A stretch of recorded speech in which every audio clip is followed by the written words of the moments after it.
Hello बच्चों, last lecture में evaporation के बारे में डिस्कस हमने किया था।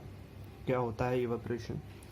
तो आपको पता लगा कि बॉइलिंग और इवेपोरेशन दोनों में डिफरेंस है। बॉइलिंग जो होता है वो एक पर्टिकुलर टेम्परेचर पर, जो कि बॉइलिंग पॉइंट कहलाता है, वहाँ पर, और इवेपोरेशन जो होता है वो below boiling point vapour phase में किसी लिक्विड का कन्वर्जन होना इवेपोरेशन कहलाता है। ठीक है।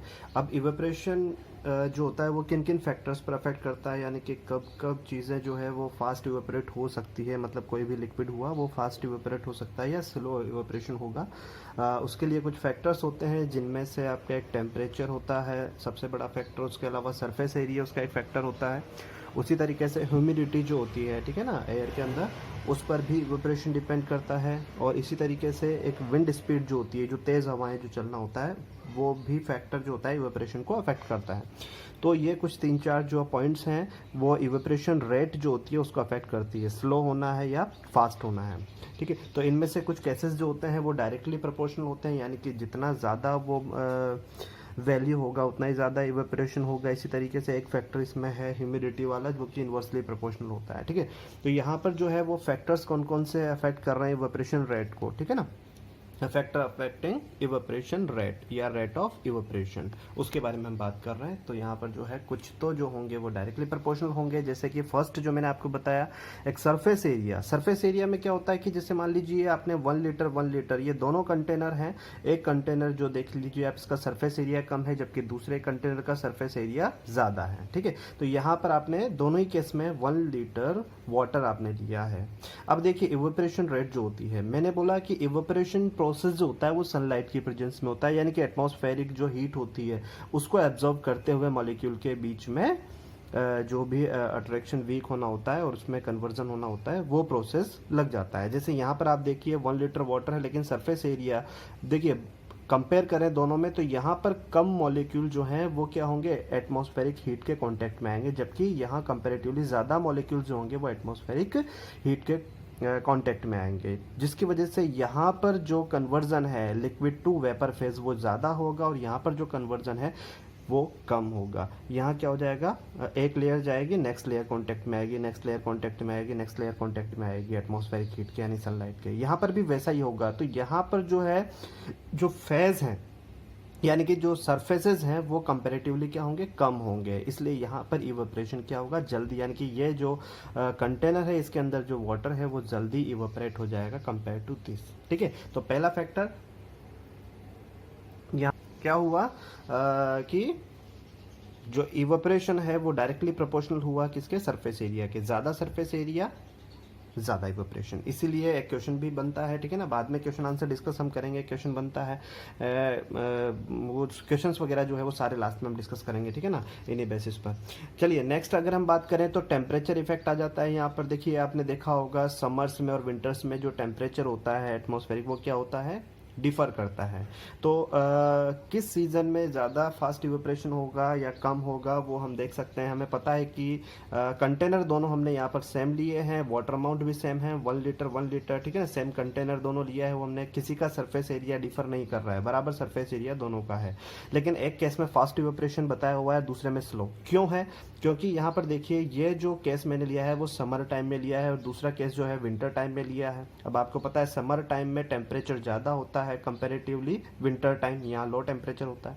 अब टेम्परेचर ज़्यादा होगा, इट मीन्स यहाँ पर जो वाटर मॉलिक्यूल है वो ज़्यादा टेम्परेचर एब्जॉर्ब कर पा रहे हैं, जिसकी वजह से उनके बीच का जो अट्रैक्शन है वो जल्दी टूट जा रहा है, ब्रेक हो जा रहा है, और वो फ्रीली मूव करने स्टार्ट कर देंगे, यानी कि इवोपरेट होना स्टार्ट कर देंगे। लेकिन यहाँ पर जो टेम्परेचर है वो है बट कम है, इसलिए यहाँ पर जो टेम्परेचर है वो कम एब्जॉर्ब करके कंपैरेटिवली ज़्यादा टाइम लेगा अट्रैक्शन को ब्रेक करने के लिए। ठीक है ना, यानी कि यहाँ पर जो इवेपोरेशन रेट होगी वो स्लो होगी। तो ये भी क्या हो जाएगा, आपका डायरेक्टली प्रोपोर्शनल हो जाएगा, टेम्परेचर जितना ज़्यादा, ठीक है, उतना ही ज़्यादा इवेपोरेशन रेट। तो आपने देखा ये भी डायरेक्टली प्रोपोर्शनल हुआ सरफेस एरिया के, और ये भी डायरेक्टली प्रोपोर्शनल हुआ टेम्परेचर के। ठीक है, दोनों ही केस में इवेपोरेशन रेट जो है वो इंक्रीज हो रहे हैं।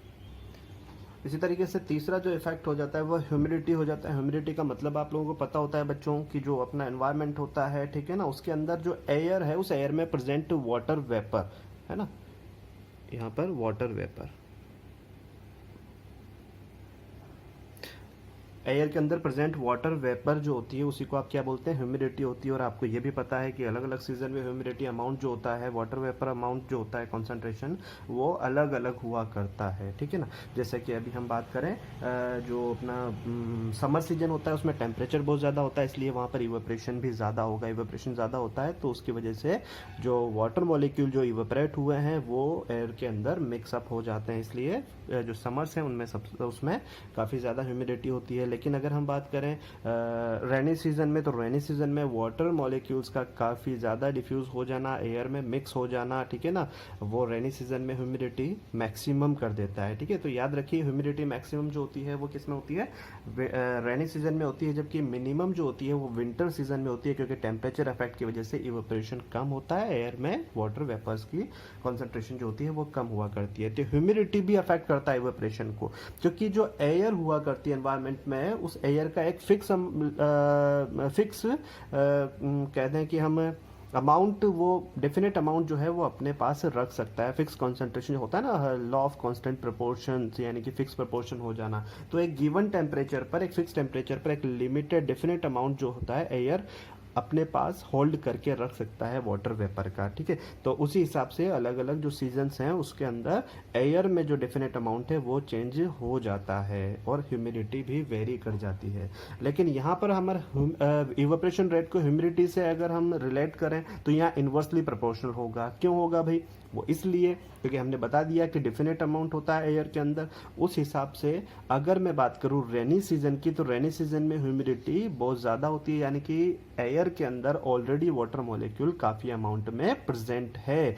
इसकी वजह से यहाँ इवेपोरेशन जो होगा वो मिनिमम होगा, क्योंकि ऑलरेडी एयर के अंदर क्या है, वाटर मॉलिक्यूल प्रेजेंट है। अब उसके पास और बहुत ज़्यादा जगह नहीं है कि वो अपने वाटर मॉलिक्यूल को, वाटर वेपर को होल्ड कर सके, इसलिए उन केसेस में कम इवेपोरेशन रेट होगा। यानी कि ह्यूमिडिटी ज़्यादा तो इवेपोरेशन रेट क्या हो जाएगा, कम हो जाएगा। इस तरीके से अगर हम बात करें जैसे विंटर सीजन है, तो विंटर सीजन में ह्यूमिडिटी सबसे कम होती है, ठीक है, इसलिए यहाँ पर रेट ऑफ इवेपोरेशन जो होता है वो मैक्सिमम हो सकता है। तो यहाँ ह्यूमिडिटी का अगर हम देखें तो इन्वर्सली प्रोपोर्शनल। बाकी जो दो केस हमने देखे वो क्या थे, डायरेक्टली प्रोपोर्शनल। इसी तरीके से तीसरा जो होता है मतलब नेक्स्ट जो फोर्थ है वो होता है विंड स्पीड का अफेक्ट रेट ऑफ इवेपोरेशन पर। तो ये भी डायरेक्टली प्रोपोर्शनल होगा। आपको पता है बच्चों कि यहाँ जब आप धूप में, एक तो आपने जैसे बाहर कपड़े सुखाए, अगर तेज हवा चल रही है तो कपड़े जल्दी सूख जाते हैं। तो कपड़े जल्दी सूखने का मतलब क्या है कि कपड़ों में लगा जो वाटर मॉलिक्यूल है वो क्या हो जाना, इवेपोरेट हो जाना। तो विंड स्पीड अगर ज़्यादा होगी तो इवेपोरेशन रेट भी ज़्यादा होगी, यानी कि यहाँ पर भी डायरेक्टली प्रोपोर्शनल होता है। तो तीन केसेस में टेम्परेचर, उसके अलावा सरफेस एरिया, उसके अलावा विंड स्पीड, ये डायरेक्टली प्रोपोर्शनल होते हैं इवेपोरेशन रेट के। यानी कि ये चीज़ें अगर बढ़ेंगे, तीनों पॉइंट्स बढ़ेंगे तो रेट ऑफ इवेपोरेशन भी बढ़ेगा। जबकि ह्यूमिडिटी जो होती है वो इन्वर्सली प्रोपोर्शनल होती है। ह्यूमिडिटी अगर इंक्रीज हुई तो रेट ऑफ इवेपोरेशन डिक्रीज होगा, ह्यूमिडिटी डिक्रीज हुई तो रेट ऑफ इवेपोरेशन इंक्रीज हो जाएगा, ठीक है। तो ये कुछ फैक्टर्स थे बच्चों जो कि क्या करते हैं, रेट ऑफ इवेपोरेशन को इफेक्ट करते हैं। यहाँ पर आपका चैप्टर कंप्लीट हो जाता है। लेकिन और एक चीज़ जो है, हम इवेपोरेशन की वजह से एनवायरनमेंट में कूलिंग इफेक्ट आता है, ठीक है ना। क्यों आता है पूछा जाता है, तो बहुत ही सीधी सी बात है, क्योंकि टेम्परेचर इफेक्ट होने की वजह से कई सारे वाटर मॉलिक्यूल जो है इवेपोरेट होकर कहाँ चले जाते हैं, सराउंडिंग में चले जाते हैं, ठीक है। और सराउंडिंग में प्रेजेंट जो हीट एनर्जी होती है उसको वो जो मॉलिक्यूल्स हैं, वाटर मॉलिक्यूल, वो क्या कर लेते हैं, एब्जॉर्ब कर लेते हैं, जिसकी वजह से हीट एनर्जी में क्या होती है, कमी आ जाती है एयर के अंदर, और सराउंडिंग क्या हो जाता है, कूल हो जाता है, ठीक है ना। तो क्यों होता है इवेपोरेशन, कॉजेस कूलिंग पूछा गया आपको। तो the particles of liquid absorb energy, जो पार्टिकल्स ऑफ लिक्विड जो गए हैं वेपराइज होके या इवेपोरेट होके एटमॉस्फेयर के अंदर, वो एनर्जी, हीट एनर्जी को एब्जॉर्ब कर लेंगे, जिसकी वजह से सराउंडिंग जो होता है, सराउंडिंग के अंदर हीट एनर्जी में कमी आ जाती है और क्या हो जाता है, कूलिंग इफेक्ट आ जाता है सराउंडिंग में, ठीक है। तो इस तरीके से बच्चों आपका ये चैप्टर कंप्लीट हुआ। अब कुछ क्वेश्चंस इस चैप्टर पर बेस्ड हैं। कुछ क्वेश्चंस जो है हम इसी लेक्चर में देख लेते हैं, और कुछ क्वेश्चन जो है वो नेक्स्ट लेक्चर में हम कर लेंगे। तो यहाँ इस चैप्टर से रिलेटेड कई सारे क्वेश्चंस हैं, एनसीईआरटी आप सोल्व कीजिए, और भी कई सारे एक्स्ट्रा क्वेश्चंस हैं। तो हम कुछ क्वेश्चन सभी कर लेते हैं, और कुछ क्वेश्चंस जो हैं वो नेक्स्ट लेक्चर में, क्योंकि वीडियो लेक्चर जो है थोड़ा बड़ा हो जाएगा। तो यहाँ पर जो है अगर कॉन्सेप्ट्स आपके सारे क्लियर हैं, जो अब तक पढ़ा है आपने वो सारे क्लियर हैं, तो आप बहुत ही आसानी से आंसर्स किया कर सकते हैं, ठीक है ना। जैसे अभी बहुत ही सिंपल पहला क्वेश्चन दिया हुआ है, suggest a method to liquefy atmospheric gas. तो किसी भी गैस, यहाँ पर एटमॉस्फेरिक गैस यानी कि जितनी भी गैसेज एटमॉस्फेयर में है, कार्बन डाइऑक्साइड है, ऑक्सीजन है, नाइट्रोजन है, हीलियम है, आर्गन है, तो बहुत सारी गैसेज इसके अंदर प्रेजेंट है। तो उन गैसेज को अगर आपने लिक्विफाई करना है तो कौन सा मेथड अप्लाई करेंगे बच्चों? ये चीज़ मैंने आपको पहले ही बता दी थी जब मैं प्रेशर इफेक्ट और टेम्परेचर इफेक्ट आपको बता रहा था कि अगर आप प्रेशर अप्लाई कर दें, यानी कि प्रेशर को इंक्रीज कर दें और टेम्परेचर को क्या कर दें, डिक्रीज कर दें, रिड्यूस कर दें, ठीक है ना, तो किसी भी गैस को आप क्या कर सकते हैं, लिक्विफाई कर सकते हैं। और मैंने आपको एग्जांपल भी दिया था कि ऑक्सीजन सिलेंडर वाला केस मैंने आपको बताया था। ऑक्सीजन सिलेंडर्स के अंदर जो हॉस्पिटल्स में हुआ करते हैं, ऑक्सीजन लिक्विड गैस में होती है, तो वहां पर प्रेशर बढ़ाकर और टेम्परेचर को रिड्यूस करके ही गैसेस को लिक्विफाई किया जाता है। लेकिन यहाँ पर मैंने कार्बन डाइऑक्साइड वाला केस आपको बताया था कि जो कार्बन डाइऑक्साइड गैस है, अगर उसमें आप ये दोनों इफेक्ट लगाते हैं तो वो लिक्विड में जाए बिना सीधा किस में चला जाता है, सॉलिड फॉर्म में चला जाता है, इसीलिए उसको आप ड्राई आइस भी बोला करते थे, ठीक है। तो बहुत ही सिंपल सा इक्वेशन आपका हो जाता है और आंसर इसका बन जाता है कि pressure, by applying pressure and reducing temperature, atmospheric gas can be liquefied. Next question आपका बोला है, बहुत ही सिंपल आंसर होगा, a gas fills completely the vessel in which it is kept. Why? Gas, कोई भी गैस हुई अगर उसको आप वेसल में, किसी भी टाइप के वेसल में रखें, छोटे वेसल में रखें, देखो एक फिक्स है, मान लीजिए कि 1 लीटर वॉल्यूम वाला गैस हमने लिया है, उसको किसी भी वेसल में आप रखें, ठीक है ना, 1 लीटर वॉल्यूम वेसल में रखें या फिर 5 लीटर वॉल्यूम वेसल में रखें या फिर 10 लीटर वेसल में रखें, हमेशा वो गैस जो है आपको फुल होती हुई नजर आएगी। तो ऐसा क्यों है, ये क्वेश्चन ऐसा आपसे पूछ रहा है, ठीक है। तो यहाँ पर आपको पता है, बहुत ही सिंपल सी बात है कि गैसेज के जो पार्टिकल्स होते हैं उनके बीच अट्रैक्शन क्या होता है, नेग्लिजिबल, या हम कहें मिनिमम अट्रैक्शन होता है, जिसके लिए वो रैंडमली फ्री मूव करना चाहता है, एक दूसरे से दूर भागना चाहता है, ठीक है। और यही रीजन होता है कि किसी भी विसल में आप उसको फिल करोगे तो वो दूर दूर दूर भागकर उस विसल को क्या कर देगा, फिल अप कर देगा, ठीक है ना। तो आंसर सिंपल सा, there is a little attraction between particles, ठीक है ना, मिनिमम होता है गैस में, thus the gas particles move freely in all directions, therefore gas completely fills the vessel in which it is kept, ठीक है। तो बहुत ही सिंपल सा आंसर हो गया। देखो कंसेप्ट अगर सारे क्लियर हैं तो बहुत आसानी से आप आंसर कर दिया करेंगे। नेक्स्ट क्वेश्चन है, wooden table should be called a solid. Solid क्यों बोला जाता है वुडन टेबल को? तो इसमें तो मुझे लगता है बताने की ज़रूरत नहीं है आपको, बहुत ही सिंपल क्वेश्चन है यहाँ पर। वुडन टेबल क्यों सॉलिड, जो अपना 3 फिजिकल स्टेट है उनमें से सॉलिड ही क्यों वुडन टेबल को बोला जाता है? क्योंकि वुडन टेबल जो होता है definite shape and definite volume हुआ करता है उसका, ना तो वो शेप चेंज करता है ना वॉल्यूम चेंज करता है। और यही जो थ्योरी थी, यही जो डेफिनेशन थी वो किसकी थी, सॉलिड की, ठीक है ना। उसके अलावा ये रिजिड कहला जाता है और इसको कंप्रेस भी नहीं किया जा सकता है, यानी कि ये जो वुडन टेबल है वो मोस्टली सारी प्रॉपर्टी सॉलिड की फुलफिल कर रहा है, इसलिए वुडन टेबल को आप सॉलिड कहेंगे, ठीक है ना। तो इन सारी कैरेक्टरिस्टिक्स की वजह से जो यहाँ पर हमने बोला है उसी वजह से इसको आप क्या बोल देते हैं, सॉलिड बोल दिया करते हैं। देखो गैस के ऊपर फिर से नेक्स्ट क्वेश्चन आया, gas exert pressure on the walls of the container, ठीक है ना। क्यों, अगर हम बात करें गैस को फिल करते हैं तो कंटेनर जो होता है उस पर एक प्रेशर अफेक्ट आता है, जिसकी वजह से वो कंटेनर स्टार्टिंग में थोड़ा गर्म भी हो जाता है, ठीक है ना, बाद में थोड़ा वो ठंडा होने लगता है। लेकिन यहाँ पर सिंपल क्वेश्चन है, gas exert pressure on the walls of the container. क्यों कोई भी वेसल जो होता है यानी कंटेनर जो होता है उसकी वॉल्स पर गैस जो होते हैं वो प्रेशर एक्सर्ट करते हैं, ठीक है ना, प्रेशर इफेक्ट देते हैं। तो क्यों देते हैं? बहुत ही सिंपल आंसर है, क्योंकि गैसेस, वही आंसर, गैसेस के बीच जो होता है वो मिनिमम अट्रैक्शन हुआ करता है गैस पार्टिकल्स के बीच में, जिसकी वजह से वो रैंडमली मूव करते हैं ऑल डायरेक्शन में, एक दूसरे को हिट करते हैं हाई स्पीड में, ठीक है ना। एक दूसरे को हिट करने की वजह से वो दूर भागते हैं, ठीक है ना, दूर जाएंगे तो उनको बाउंड्री मिलेगी किसकी, कंटेनर की, उसको वो क्या करने लगेंगे, हिट करने लगेंगे। तो यही वजह से उस कंटेनर पर आता है, एक फोर्स अफेक्ट आ जाता है, ठीक है ना। तो वही कंसेप्ट पहले वाला ही कि गैस में मिनिमम अट्रैक्शन होता है जिसकी वजह से वो रैंडमली मूव करता है इन ऑल डायरेक्शन, और फिर एक दूसरे से हिट भी करेगा, वो एक दूसरे से हिट करने के बाद वो और ज्यादा दूरी पर होता है ना।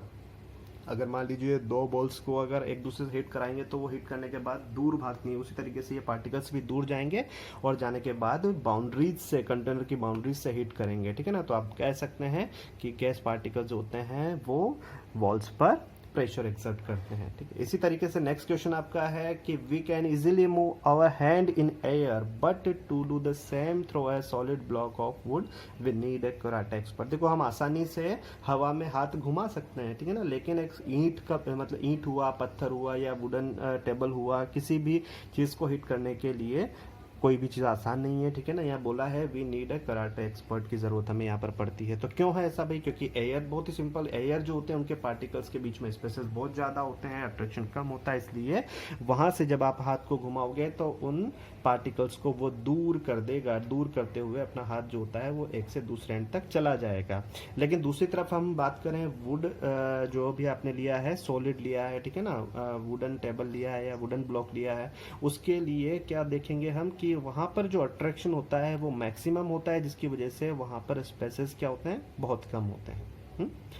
Very little spaces between its particles, also it is rigid. Rigid ये होता है यानी कि फ्लूइडिटी मिनिमम होती है। रिजिड होने का मतलब एक दूसरे पार्टिकल्स का एक दूसरे के पास आ जाना, ठीक है ना, एंटी रेजिस्ट होना। And tightly packed through a greater force of attraction. Tightly packed होते हैं, अट्रैक्शन बहुत ज़्यादा होता है, तो हम बहुत कम फोर्स के साथ उसके अट्रैक्शन को ब्रेक नहीं कर पाते हैं, इसलिए हमें ज़रूरत पड़ती है इसकी कराटे एक्सपर्ट की, ठीक है ना।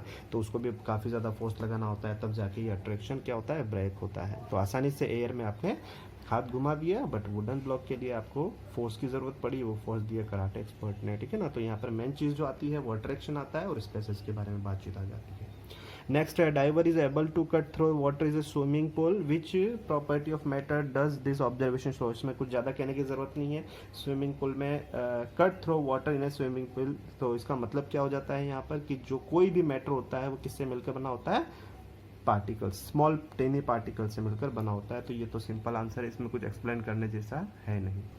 तो बच्चों इसी तरीके के और भी कुछ क्वेश्चंस जो हैं इम्पोर्टेंट, इनसे भी ज़्यादा इम्पोर्टेंट क्वेश्चंस हैं, वो नेक्स्ट लेक्चर में हम डिस्कस करने वाले हैं, ठीक है। तब तक इन क्वेश्चंस को आप अच्छे से पढ़िए, और जितना इस फर्स्ट चैप्टर में हमने पढ़ लिया है ऑलमोस्ट कंप्लीट ये चैप्टर हो चुका है, बस क्वेश्चन आंसर्स हम कर रहे हैं।